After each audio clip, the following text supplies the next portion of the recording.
Now, once again, Raymond Arroyo. Welcome back to The World Over Live.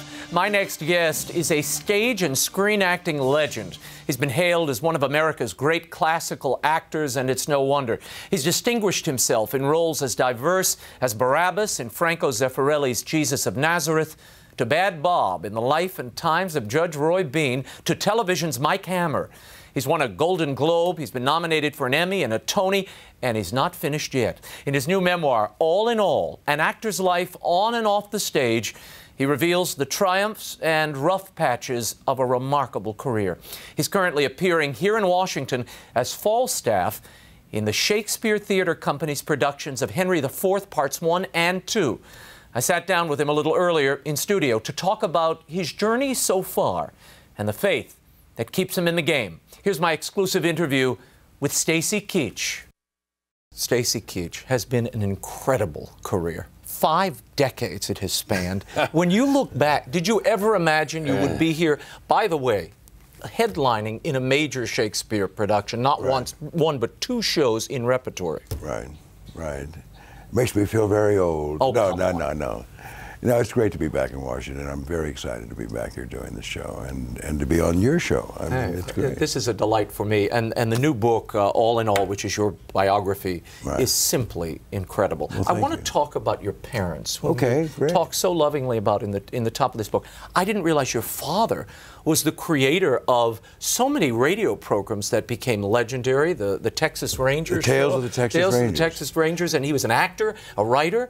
Tell me about him and how he shaped your career. And that was also the way I got my start, because he was doing the show at NBC. It was on the air at NBC, and down at Sunset and Vine, I was 12 years old. I'd go down to the studio and watch these wonderful actors perform in front of a microphone the Tales of the Texas Rangers. Joel McCrea was the star of that show, and it was such an appeal to the imagination. I mean, I could see all these, and they had all the Foley stuff right there. The guy with the horses. They did all the effects live. All right there live, and right in front. So I had the whole experience. That's really what turned me on to acting. Well, and your great love, which we'll talk about later.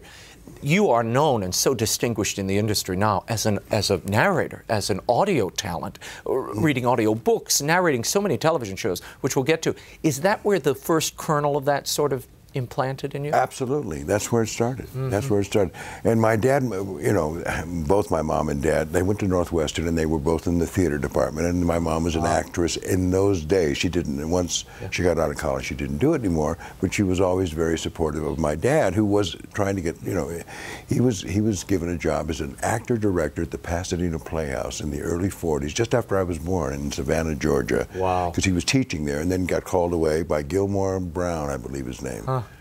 To come out to the Pasadena Playhouse. And he worked with people like Victor Jory and Raymond Burr, and they were all contemporaries. And you sort of had a front row seat on all of this as a kid. Yeah, in those days, no, I was. That was before you came along. I was still crying, and they were trying to keep me, you know, quiet, because the apartment they were living in, they weren't supposed to have any children. Oh, you know, wow. So anyway. Unbelievable background. It's a beautiful, and you can tell the affection and love you have for them, and they really span the whole of the story here. So very influential, wonderful people. I didn't realize that you were born with a cleft lip and palate. Right. Well, it's a partial palate. But you went through several surgeries. Four surgeries. 4 surgeries. Unbelievable. And to take this public career where you're being seen all the time, did it inhibit you at all? Did you have any sense of reluctance starting this? Not really. It was I had quite the opposite effect, and I think again that comes back to my parents, because they were so positive and supportive, saying, "Well, you're different. You know, you're unique. Take advantage of it." So I think I became you know, an overachiever as a result of it. In other words, I didn't want to be put in a cubbyhole where and I had a little bit of a nasal thing that I had to fix. Overcome. I had to overcome that with speech therapy when I was younger, which is one of the things. I've been on the Cleft Palate Foundation and as the honorary chairman for a number of years, and very honored to do that.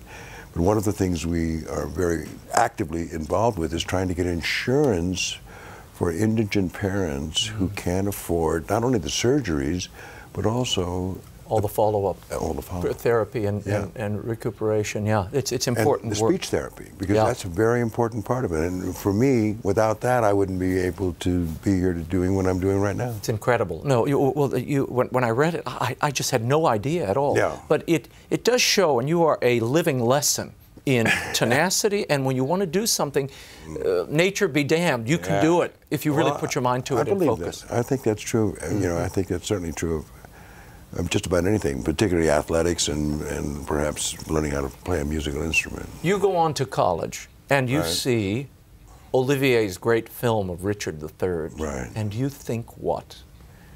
I was blown away. I mean, I couldn't believe it. I thought, wow, this is great. Because when I was in high school, I remember Mrs. McMillan was my drama teacher, and we had a test at who is the most famous Shakespearean actor in the world? Well, my answer was Marlon Brando, because I just saw it. That's right. And to Laurence Olivier, and I said, who? I didn't know who he was until I saw not only Richard III, but also Henry V and Hamlet. And I saw there was an Olivier Festival when I was at Berkeley, and I was mesmerized. I sat there until the theater, until it closed. And that's when you were first bitten by the bug, you think, that you were going to be a classical actor? I thought, yes, I think so, because it was about that same time that he did The Entertainer, and I got a feeling, I said, here's a man who can do both contemporary work and also classical work. And that, and they train you how to do that in England. So I set my sights on going to England to study. And you eventually did. Yeah. Studied there. 3 years later, yeah. And you would go on and you play, I mean, you've played all the major roles, and I want to talk about them in a little bit. Hamlet and Lear, and now Falstaff, Henry. I mean, you played all of these major roles. What I learned from the book is you were not adverse to studying and watching and listening to other actors who had done these roles. Doesn't that inhibit your performance or lock you into playing their performance? No, I think in some ways it allows you to prevent some of the things that they do. And in the case of Orson Welles, for example, playing Falstaff. Chimes of Midnight. Exactly. I saw that before I played Falstaff the first time in 1968. I mean, and I learned so much from just watching him, and the thing I learned that was fundamental was that he was playing himself. He wasn't putting on a caricature. He was playing from the gut. He was playing, and it was real. I was expecting to see sort of this buffoon, cartoon, And I think a lot of people to this day, when they come and they hear about Falstaff, they think that that's what they're going to see. And when they don't see that, sometimes.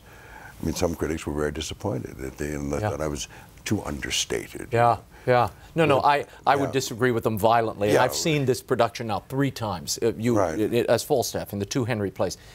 You bring not only a moving pathos and a true sense, that you talked about, that Orson Welles, I think, brought. There is also this light, buoyant sweetness, and you see the desperation in this man. From early on. How much of that was part of your thinking as you went in? Well, when I did it when I was 27, I had some insights, but that were, I think, they were generated specifically by my ability to imitate. I was doing a lot of imitation of Orson Welles. I didn't have that internal knowledge, that experience and time 46 years later. That you can bring to it. Exactly. So, it's like, I mean, I jokingly say in those days I was trying to be old and fat, and today I'm trying to be young and thin, as Falstaff, But I'm very happy you point that out, because there is a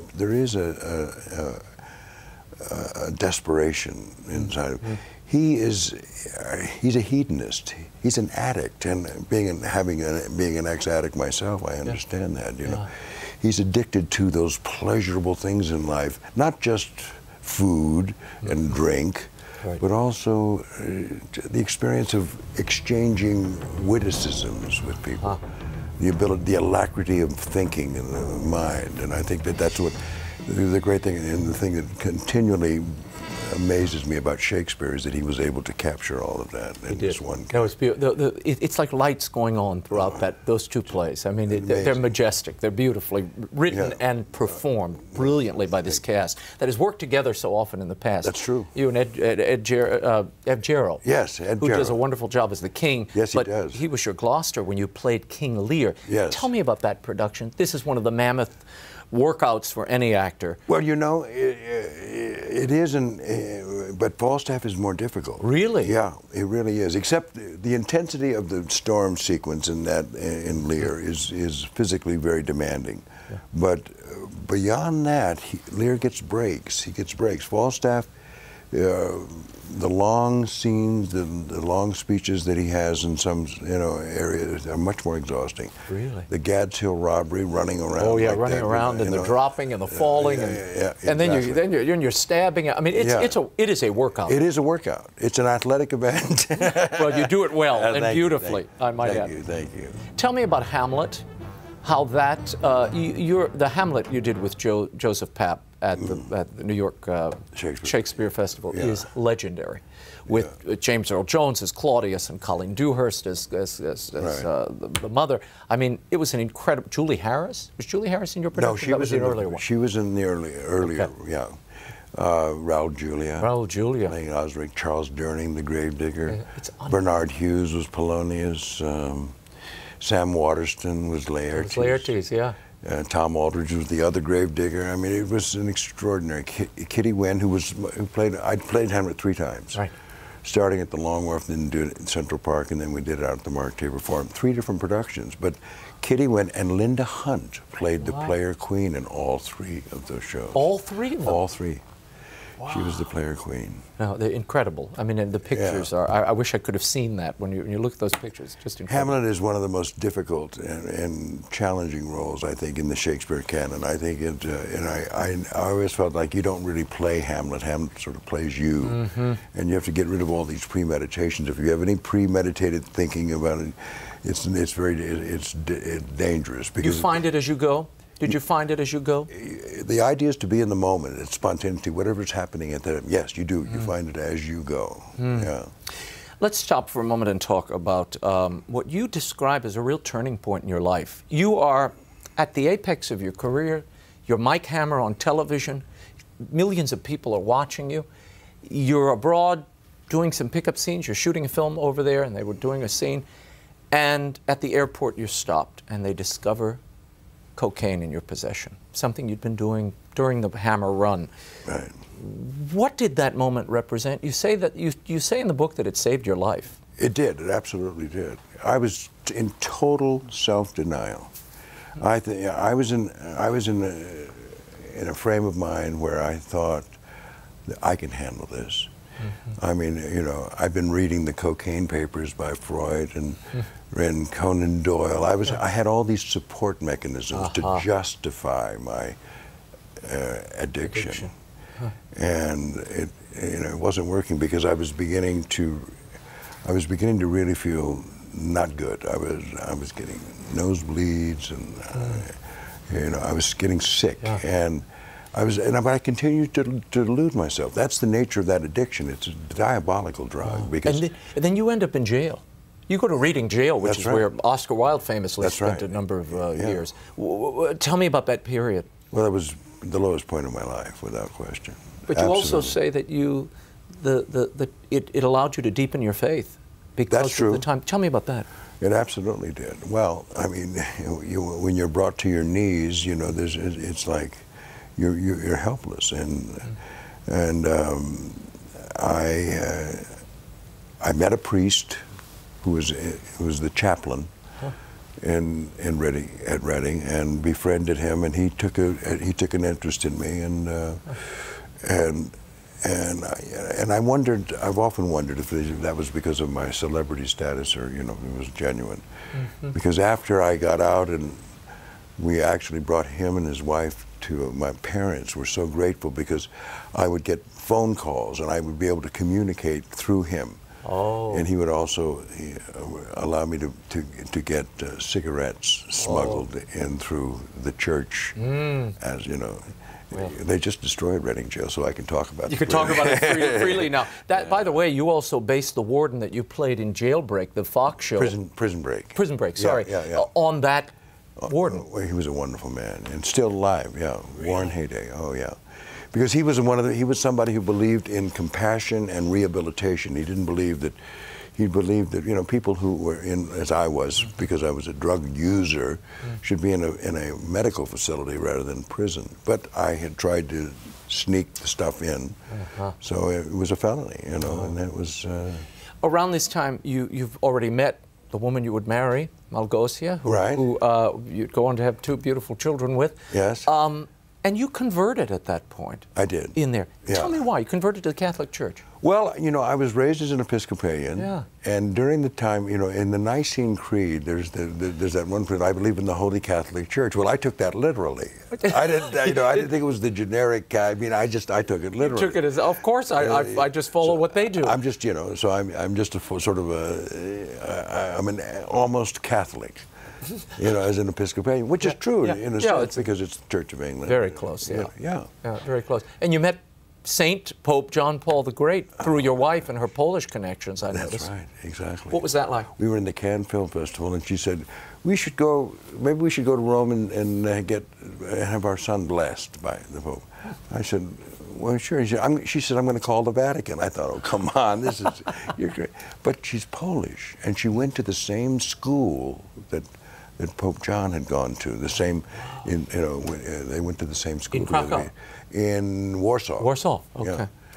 Yeah, outside of Warsaw, and where he had studied there. And she got a hold of somebody who was Polish at the Vatican and made this appointment. And then it was for a Tuesday, and then I remember there was something that came up, we had to change it. She says, I will ask you, she said, can you change the appointment from Tuesday to Wednesday? I mean, just... And they did it? They did it! I couldn't believe it. Well, that's solidarity with Polish people. And what was it like? What did you think? Oh, it was amazing. I mean, he was an extraordinary man. He was... What energy. I mean, he just glowed, he radiated. He was... extraordinary. And I thought, that has a lot to do with the fact that he was an ex-actor. That's true. No, he had that magnetism. He had a fantastic presence. He's incredible. Amazing. Let's talk about your audio career as a voiceover artist. Right. You've done Nova on PBS for a decade. American Greed on CNBC, which goes on all the time. The National Geographic, the Truth and Life audio Bible that Carl Amari and myself produced, and you were such a part of. The Word of Promise before that. Right. What drives you to want to spend so much of your time on that very difficult, when denied the visible, it's a very difficult art, and people don't realize that. Again, it comes back to that time when I was down there at the NBC studios with my dad. It's the fact that the voice, the inflection of the voice, can create a whole world of feeling and, and implication, and it's suggestion. It's about observation and listening to others and around you, and what I teach my students is that observe something and then try to imitate it. Do it yourself. Do it. When you hear something on the radio, whatever it is, imitate it. Pick it up and try to imitate it. Try to do it. Try to do it, and that will allow you to expand your vocabulary, your emotional vocabulary, in terms of how to. What inflection to use, whether it's the intensity to use, how to work in front of a microphone. Yeah, and it's an art. It is. An art. I was just with my friend Jim Caviezel, and he said he was so amazed watching you, and he learned so much watching you in the booth because of the intensity and the way you would draw meaning and inflection out that was lost on so many other actors. I've had the great benefit of working with some wonderful directors in radio. The English, Martin Jarvis and Martin Jenkins and Roz Ayers, and I still work very actively with LA Theatre Works, where we do radio plays in front of a live audience, but they're for radio, they're for CD. And you record them, And it's a great experience, and I've been doing that for a long time, and we just did Uncle Vanya not too long ago.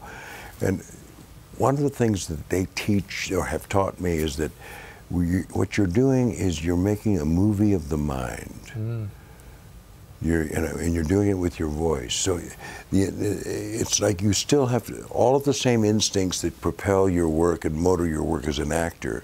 You translate, in the voice. And generally, I find myself really just performing in front of a microphone the same way I would if it was working in front of a camera. Wow. Tell me what you learned from playing St. John in when you played the Apostle John in The Truth and Life. Did you come away with anything you didn't expect going in?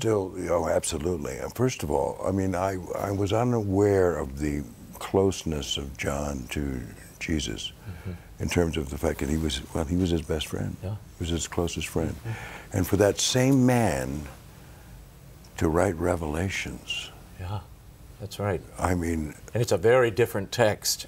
Totally. How did you deal with that? How did you approach Well, Revelations? I was very overwhelmed by it at first, because I felt they're almost two different people. I mean, it was hard to reconcile John's loving nature and his gentleness with the brutality and the violence of Revelations. But it's the Bible. Yeah, and it's there. So it's there. Yeah. Well, that was after. I think that's after they dipped him in the oil. And, he went through a lot of suffering, but he was the only one who didn't die. But I guess he was. They say history, the tradition tells us he was certainly roughed up by that time. But what a vision! What a piece of just text. Extraordinary. It's amazing. Well, the book itself. I mean, and having also done Paul and Job. Right. I think Paul is probably one of the most fascinating characters in the Bible, I think, and very contradictory. I mean, I mean, in terms of being able to define what is the law, what is the law. I mean, in those days, of course, Moses had a lot to say. Yeah. Yeah. And that mind, you feel that mind and how vibrant it is as he moves through it. It's just amazing. And if people haven't heard it, they should get it, because I think these are definitive readings of these roles. I mean, it's just incredible. But I could say that about just anything you do. Oh, no. Tell me your favorite Shakespeare. If you had to give me a little quatraint of Shakespeare for our audience, what would it be? What is honor? I mean, it's in my mind right now. I keep working on that. So the other night I came up with something. I mean, because Falstaff has the advantage of being able to address the audience directly in his soliloquies. He talks to them. So I really went and said, well, what is honor? And I was looking for people, it's like, you have an idea? Oh, it's a word.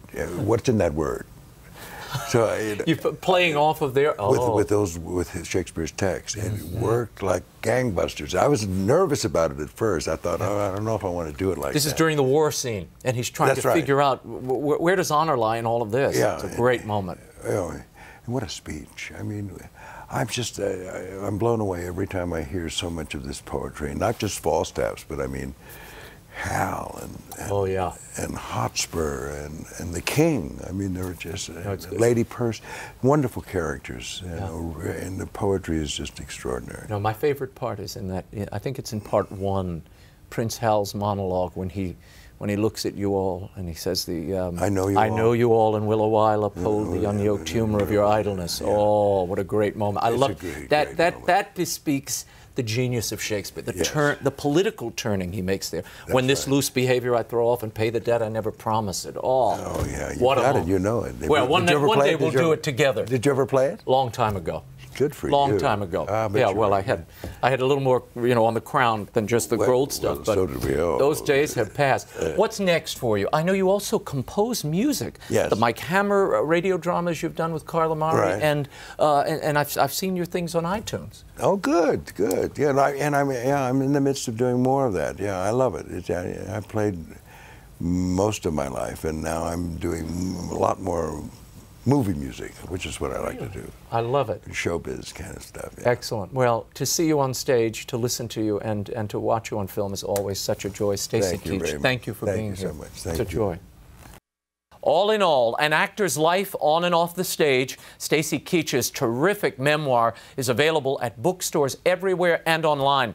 If you're in D.C., Don't miss Stacy in the Shakespeare Theatre Company's Henry IV, Parts 1 and 2. It runs through June 8th. And the Truth and Life Audio Bible is available through the EWTN Religious Catalog and online at downloadjesus.com.